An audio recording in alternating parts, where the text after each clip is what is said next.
Hello, Kevin. Hello. Hello. Thanks for coming here today and being interviewed by Social Blueprint. Thanks for having me. You're very welcome. Now, I've known you for a lot of years through the Maccabi Football Club or Soccer Club, and you've had a very interesting life, and I think you've touched a lot of people's lives, and I think a lot of people don't know a lot about you, even though they have the utmost respect for you. I think they would like to know, to dig a bit deeper.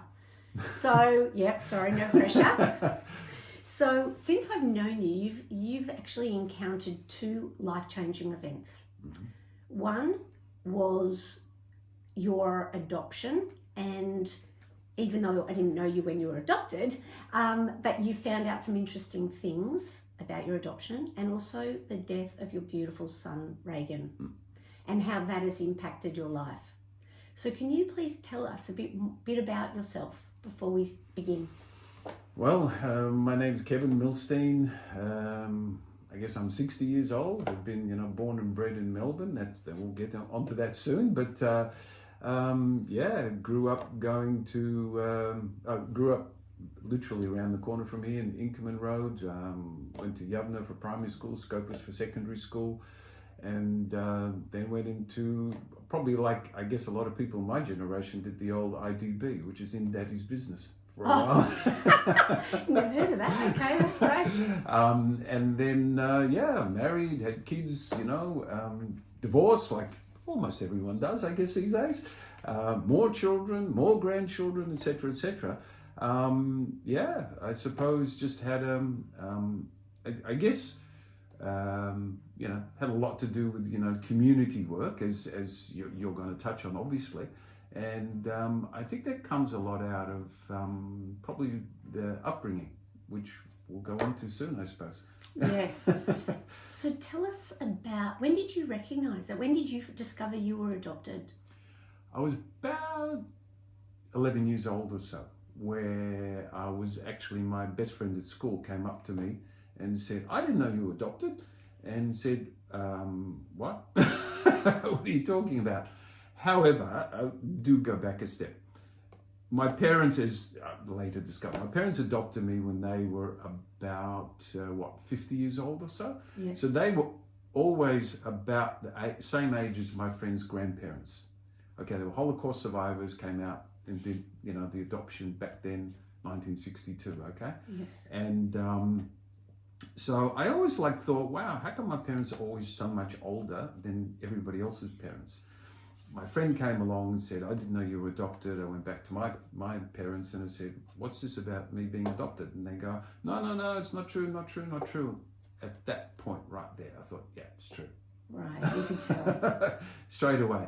But to be honest, I didn't really care. Yes, Didn't really care about it at all. I mean, it's like, okay, well, I'm adopted, so what? Big deal. That's all lovely. Were you adopted when you were born? At birth, yeah. Okay. As I subsequently discovered. Yes. I'll jump ahead if that's okay. Sure. Okay, well, look, everywhere I've gone all my life, anyone that's met me, the first thing they say, "Are you Dutch? Are you German? Are you Swiss?" Something like that. Okay. Yes. So then eventually I kind of never bothered to really dig any further.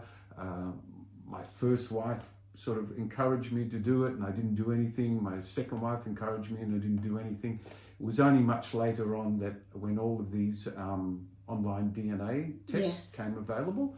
So I thought, okay, well, everyone says I'm Dutch, I'm German, whatever, so let me just find out. So I did the DNA test probably about, it must be about 6 years ago now, or something like that. And what did it come up with? Wow, no surprises, really. Like pure kind of like Western European, like I could almost say like pure Aryan almost in a way, with a few touches of some sort of exotic stuff in there at the same time.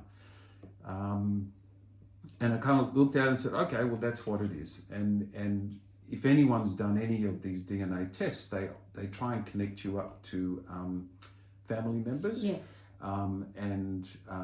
It also tried to connect up to family members, but the family members were like third, fourth, fifth cousin. I mean, who the hell are these people? I got no idea, Yes. So, in England, in America, or whatever, no idea who these people are. So kind of just let it, okay, that's what it is, and just kind of left it at that. Again, if anyone's done any of these tests, you find out that over time, they refine their tests and they'll email you and they say, we've refined your tests and you're blah, blah, blah, whatever. Fine. I then knew of another lady that she's adopted too. We have a sort of a little bit of a family history going back, and we went out for dinner one night as couples, and she said, "Oh, I just connected with my birth family." I said, "How did you do that?" She said, "Well, on the Ancestry website, they connected me up to I think it worked out to a sister or something like that, whatever." And we went away from that dinner, and my wife Debbie, she said to me, "How come yours doesn't connect?" I said, "Well, I haven't looked for a long time." Yes. So then the next day, actually, I went back into the account and just had a look and see, who does it connect to? Wow, bang. Someone was like, there's I forget how it works, but there's like a scale of connections to people. Now, obviously, if it was your mother or your father, would be extremely high up on the scale if it's connecting. Well, this was like 3/4 up the scale, connecting to someone. In Melbourne? In Australia. Right. Like, it didn't really say really where the person was from. And I showed Debbie and said, "Have a look at this one." So it's actually coming up and saying, this person is either an aunt or an uncle, or it could be a half sibling. Did you contact them? So I contacted them. Mm-hmm. As it turned out, it's my uncle that I connected to, my birth uncle. Yeah. Is your mother still alive? Hang on, That I'll mother. get Okay, yeah, sorry, I'm itching. Connected up to my birth uncle, and it was actually his wife that runs his account. His wife's a genealogist, which turned out to be so helpful. Anyway, so I contacted her and I said, "This is who I am, blah, blah, blah." And over a period of a few weeks, she started to sort of talk about, yes, my husband's sister had a child, we don't know what happened to it, and da-da-da-da-da, whatever. In the meantime, she'd written a book about genealogy on my mother's side, Yes. my birth mother's side, and she sent me the book, and it goes back 500 years of all the family members and everything. It was like, whoa, okay. Like all of a sudden they had this huge history. This massive history of 500 years of all these people they had absolutely no clue about. In the meantime, she said, that her husband had 2 sisters and a brother, and so I sort of sneakily went to some Facebook accounts and had a look and said, there's a photo where they had a family reunion about 2 years before, and it matched, like, that's the uncle that I'm connecting to, and there he's standing with 2 women and a guy. One of the women, I called in Debbie and said, "Have a look at this photo. That's my mum." You could just tell. It looked like my daughter. Oh. It looked like my daughter would be when she gets to 70 years old. It was just freaky. Was she still alive? She's still alive. She's in Perth. So she had me about 20 years old. Yes. And then she, gave me up, and then she got married. She had 2 kids. She had a divorce, and then she remarried, and then lived in Papua New Guinea, and then they moved to Perth or whatever. So she's divorced in Perth. So she's actually living in Perth. We've actually contacted her, and she wants nothing to do with it. Absolutely nothing to do with it. Really? Yeah. Oh, well, you've got a great attitude. What can you do? Yeah, and you had loving parents in the meanwhile. Yeah, what can you do? Really loving parents. Yeah. Oh, no, absolutely. Look, if I go to my birth parents, my current wife, Debbie, she always said to me, your mum must have loved you so much because you're so confident in what you want, what you like, or what you do. Yes. She said, so obviously they gave you so much support and so much love. Yes. I guess. Yes, very much so. Yeah. The other part of that I recall is you told me a funny story that when you got your DNA results, the doctor or whoever took them rang you and said, I think there's been a mix-up in the lab. Yes. And you said, why do you think that? He said, because you're part Viking. And you like laughed and go, no, I am. Whatever. I probably am because I was actually adopted. Well, the funny thing is that because, as I said, all these things have become refined. Yes. Okay. So it actually turns out that I'm 40% Scottish. Okay. And where did the Scots come from? Well, obviously a lot of the Vikings came across into Scotland, did whatever they did. But like I said before, there's a little bit of the exotic part too. There's a few percentage points of exotic. So my wife's South African. Yes. Okay.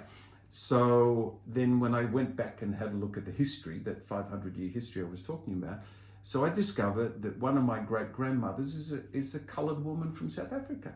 Wow. So I was saying to Debbie, have a look at this. I'm more South African than you are. I'm the only one here with black blood in me. That is hilarious. And one of the great, in fact, is it her father? No, I think it's actually her brother. No, hang on. How's it work? No, so that's one of the great grandmothers. But then on another side, two of my great grandfathers, they both volunteered to fight in the Boer War. Okay, so that's one of them married this coloured woman, and the other one actually married a white woman and lived in Cape Town and was a police officer. But that other one, he actually fought with Breaker Morant. Yeah. Goes to that Yeah, level. for those people that know Breaker Morant. Yeah. Gee, what an interesting, very Yeah. interesting history there. So then that goes, excuse me for interrupting, but so then that, all of that incredible history, and then parallel it with the adopted history of the Holocaust survivors and all of that kind of stuff. And it's, wow. I kind of felt, I guess when I found out all of these stories, I guess I kind of felt, where do I belong? It's like, oh, you did have that. yeah, which side of the fence do I belong? Right. And it took me a little while to kind of come to this balance where I feel like, my goodness, I feel like where from a DNA point of view, I've probably got the best DNA in the world. And from a community point of view, I'm probably part of the best community in the world. So I've kind of like got the best of both worlds. Great attitude. Great attitude. And going to Yavna, you would have been very influenced in the Jewish way of life. Oh, absolutely. So you would have understood that whole, it's not just a term, being Jewish, you really were living it. Yes. Yeah. Absolutely. Okay. Absolutely. And then also being Holocaust parents. Yes. You would have understood that for sure. Absolutely. Yeah. Okay. And therein, as I kind of touched on before, therein, they were Holocaust survivors. They came out to Australia in I think 48. They came to Australia. As many immigrants did. They Yes. came out, and their family had been wiped out. Okay. So who's their family? It's all the different other Holocaust survivors. Yes. For anyone that knows, that's grown through that, they'd see that all of the extended family members are not family at all. They're just Yes. all these other survivors that all banded together to create a community. And yeah, wow. Very interesting. Really all credit, absolutely all credit to them. And I think that's where that sort of community feel comes into it. So, well, if you want to make it in the world, you have to have a community to work with. It's been proven over and over again. Yeah. All right, changing tack for a minute. Thank you. That was very interesting. Now, another part of your life is your beautiful son, Reagan. Reagan has been a light in your life. And do you want to bring him to life for us? Who was Reagan? So Reagan was my first wife and I, our youngest child, the fifth of our children. And I guess, looking back, when you've had multiple children, and I do mean multiple, you kind of look back and you say, well, the first child gets most of the attention, the second child a little bit less, the third child a little bit less, etc., as you keep on going down the scale, right? And so I guess when I look back at it, I think, especially given that Reagan's not with us, you sort of look back at it and say, boy, why didn't I give more attention to Reagan, right? But still, he made his way, as most children do, in a big family and the dynamics, etc., etc. And look, he just grew up with, I guess maybe, like I said before, like, kind of like me, with lots of activity and love and all sorts of stuff around. And he was always very kind and caring, which I guess he learnt from us as well, but very kind and caring, and eventually was just, I guess he was just starting to make his mark on the world when he was taken. I remember that time you were on holidays with Reagan. Yep. And it was a diving accident. It must have been beyond words. Well, we'd just been 3 weeks in South Africa for the World Cup. You know, like dream come true with your child. Beyond the dream. Yeah. And then, you know, all that coming back and yeah. Yeah. Okay, we don't need to go there, but thank you for sharing that. So you now work tirelessly for the Reagan Milstein Foundation. Yeah. Do you want to tell us a bit about the Reagan Milstein Foundation? So, look, I do have to go back and say that, look, Reagan did, as you said, look, there was a scuba diving accident that happened in Malaysia. He was then medevaced to Singapore, and we were in Singapore for about 2.5 weeks before he was medevaced to Melbourne, and then he passed away in Melbourne. But in Singapore, look, you know, all of us were sitting vigil, you know, like on and off. I was there with Debbie, my second wife, but Reagan's mother came over as well, and then sometimes the kids came over to Singapore as well to spend some time, and so I was just sitting there one day and thought, well, what if the worst happens? Then what's 14 years been all about? So I guess in my mind, it was starting to sort of come up with an idea, well, how do we keep Reagan's name alive, legacy alive? Eventually, when he did pass away, then I just took it to the family and I said, what do you want to do now? Well, let's do something. Let's do something to keep his name going. And then it eventually fell into, well, you know, he likes to help people and he loved his football at that stage. And so we just sort of said, well, let's try and do something down that pathway. I guess part of how it's turned out is that, like, I went to, at that stage, I was already involved with different clubs. And I went to Maccabi clubs? No, football clubs. Right, other okay. Football clubs. Soccer, Yeah. for those who don't know. Big difference. Yeah. And so I went to the president at Football Victoria and I said, look, we're thinking of doing something. What do you know, can you help us? And so he kind of helped sort of, or Football Victoria helped us set up the foundation. Oh, right. And also was an idea that Reagan's stepfather had as well, was just talk about, oh, why don't we collect a few boots or something like that, and, you know, I'm going to maybe start, you know, like give boots to kids that can't afford it or whatever. And so that train of it, or that pathway started there. And yeah, it's kind of just taken off. It's just like, yeah. So what are your, okay, so you had some guidance from Football Victoria. Yep. And Reagan's stepfather. Yep. What of your previous experiences helped you get it going?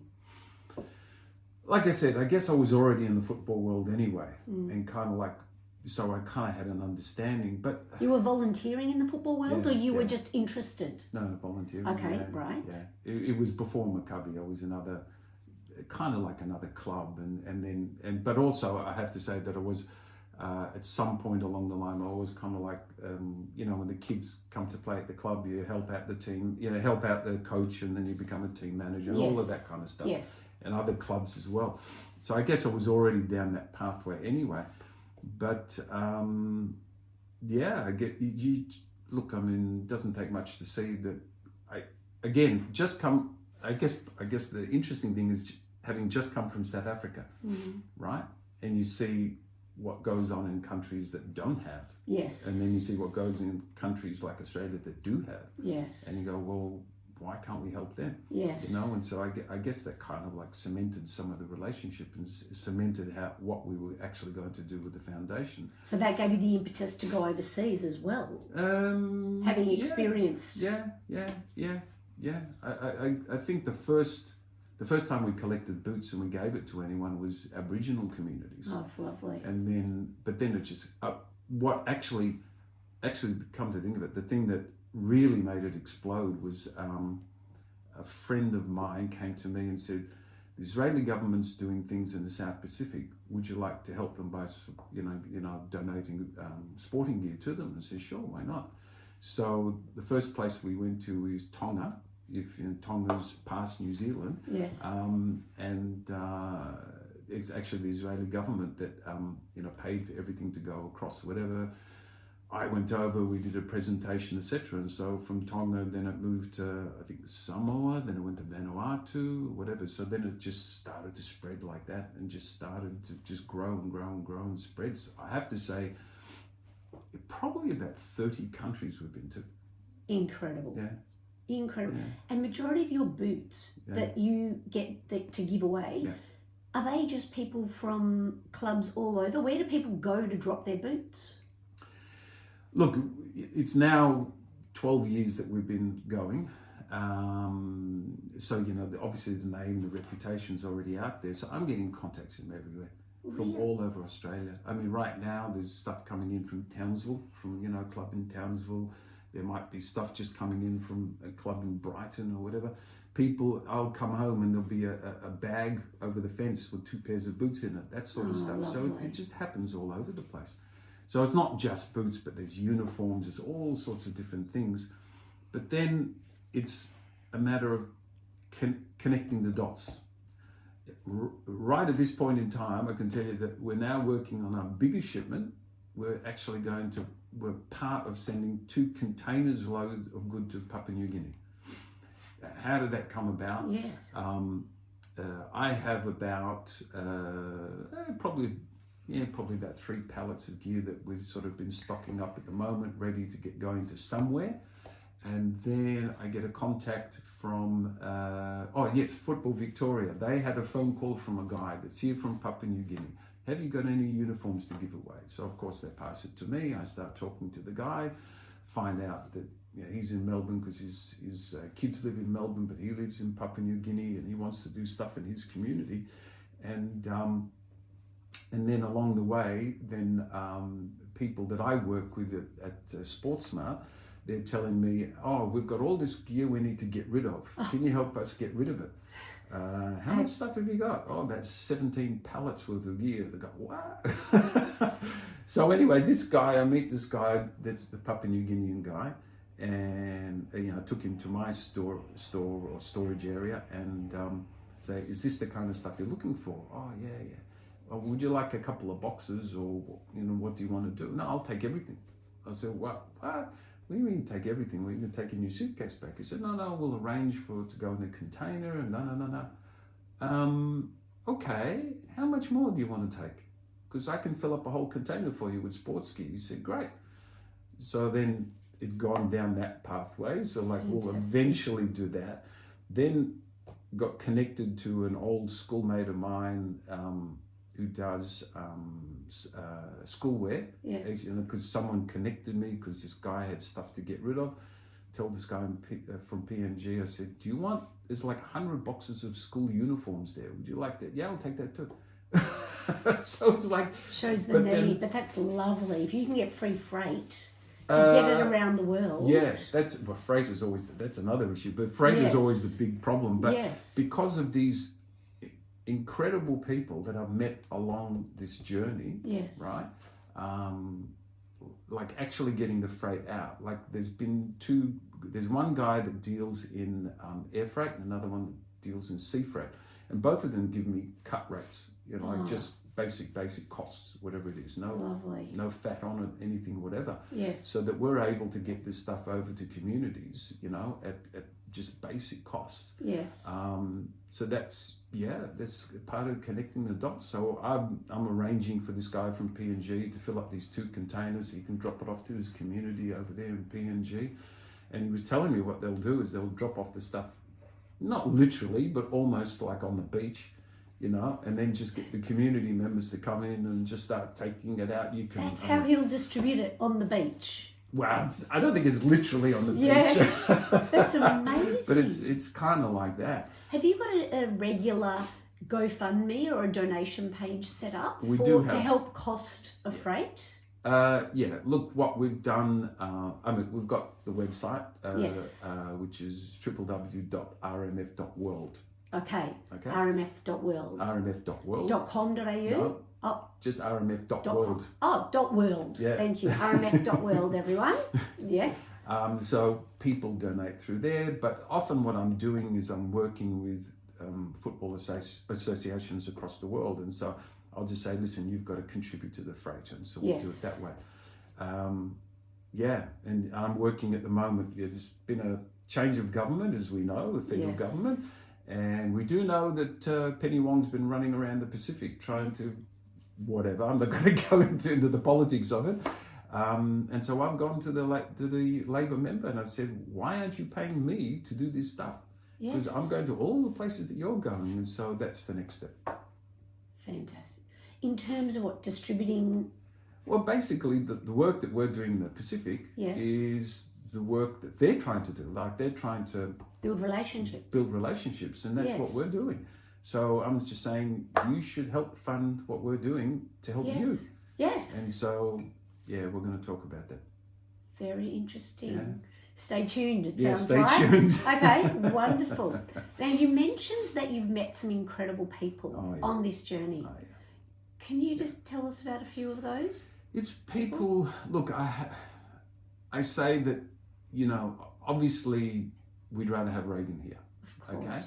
But he's not. And we're doing things, you know, with his name's so many places around the world. But I have to say that he did leave this incredible blessing, gift, or whatever, of meeting the most unbelievable people. That, like South Africa, Lesotho, Papua New Guinea, Tonga, Cambodia, the most incredible people that you would never hear of. And they're doing incredible things in their community. Just unsung heroes. And I'm sure there's millions of them out there that we don't know about. Yes. And it's just incredible things, and so it's just wonderful, wonderful people. Before I came to this interview, I was actually chatting with a friend in Lesotho. Lesotho is a tiny country, landlocked in the middle of South Africa, okay? And it's someone that I connected up with how many years ago it was, and like sent uniforms across. I even been to Lesotho to meet the guy and help him on his journey. Yes. And he's constantly asking me questions about, you know, how can I do this? How can I do that? And I'm constantly helping him. He'd appreciate any help. Yeah. Like so that. You know, people like that, they're just incredible, just absolutely incredible, and they really don't get enough support. I can tell you. They beaver away, but having you and people who are willing to give of information can help them take a step forward and not feel alone, even though you're on the other side of the world. Well, it also feels like, I guess you got these friends all over the world, and as you know, with friends, you don't see your friends every weekend. No, you don't need to. Sometimes your best friends you might see once a year. Yes. Right? But you're still friends, and you don't mind that, you know? It's kind of like that's the way the relationship is. And that's what I feel as though, you know, we've built up this like enormous friendship network, and it goes beyond even, you know, I have to bring in that over the years that we've got connected with some of the biggest in the world, you know, Liverpool Football Club, Celtic football clubs, and we still talk to them. We still talk about doing different things. We're talking just this morning, I'm talking to Celtic about how we can do something in Melbourne when they come out to Sydney, that sort of stuff. But it's all these like, just connections of, you know, networking of people. Yes. How can you improve things? Yes. You're actually making a difference to the world, and almost using like an ambassadorship through a non-political sport. Yeah. And it's beautiful. Yeah. I mean, that's why I'm involved. It's sport has so many things can be learnt through sport about this world. Yeah. And yeah, no, I understand that totally.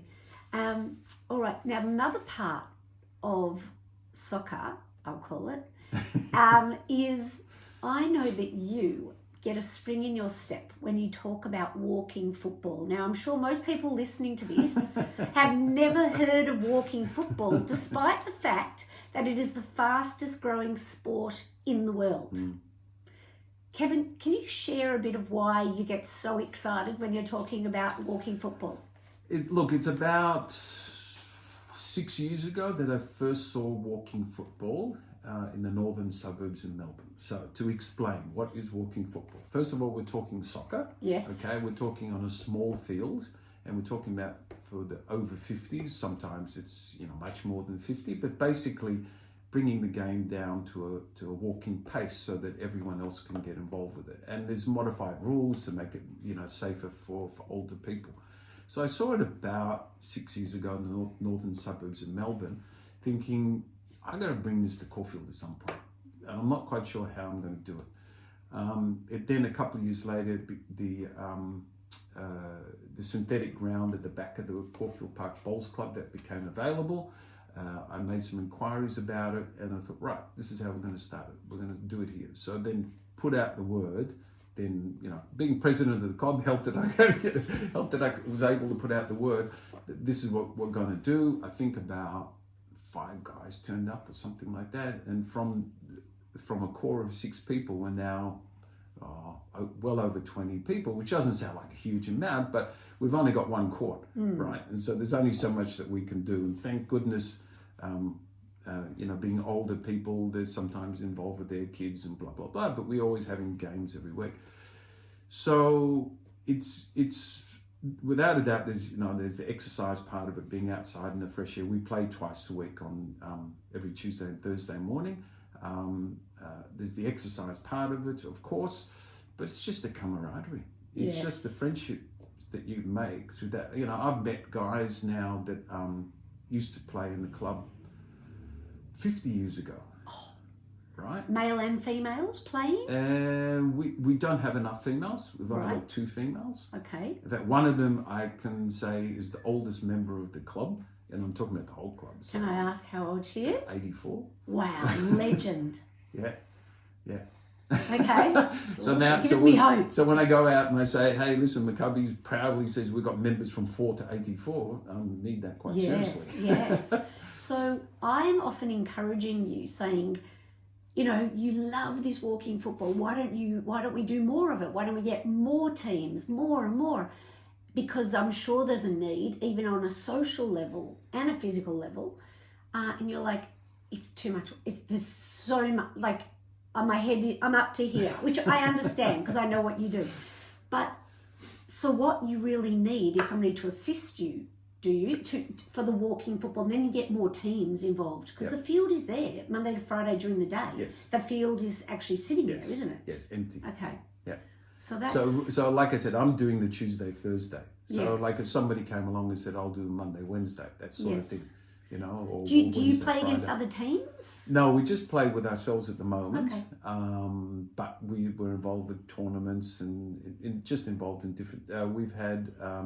We actually did a visit to Bendigo not so long ago. We went and played them in Bendigo. We sort of did an overnight in Bendigo. About 7 of us or something. But then there was a tournament just a few weeks ago. There's a tournament coming up in about a month. And so it's kind of like what you're talking about. You're saying, like about the sporting side of it. Just the sporting's connecting these people.